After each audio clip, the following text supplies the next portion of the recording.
Mutton curry বানানোর জন্য প্রথমেই খাসির মাংসটাকে পেঁয়াজ, আদা, রসুন বাটা, লঙ্কা গুঁড়ো, জিরে গুঁড়ো, হলুদ গুঁড়ো, কাশ্মীরি মির্চ পাউডার ও সামান্য সর্ষের তেল দিয়ে ভালো করে মাখিয়ে ম্যারিনেট করে মিনিট 20 সরিয়ে রাখতে হবে।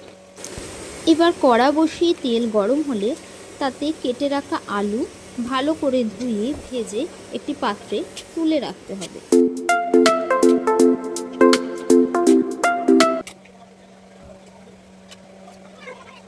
এবার ওই তেলেই গোটা গরম মশলা ও তেজপাতা ফোড়ন দিয়ে বেশ খানিকটা কুচানো পেঁয়াজ দিয়ে দিতে হবে।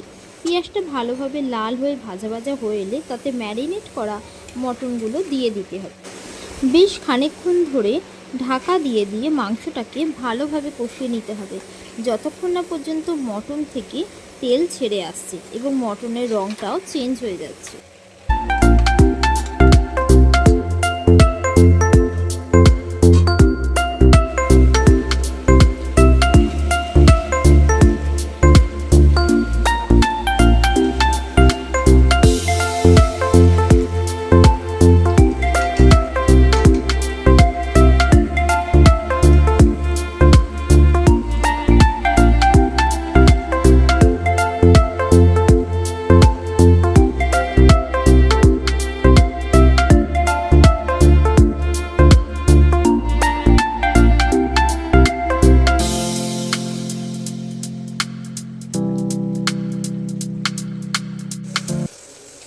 মটন কষানো হয়ে গেলে তার মধ্যে ভেজে রাখা আলু ও ফুটানো গরম জল দিয়ে ভালো করে নাড়িয়ে ও স্বাদ অনুযায়ী নুন দিয়ে ঢাকা দিয়ে সেদ্ধ হতে দিতে হবে।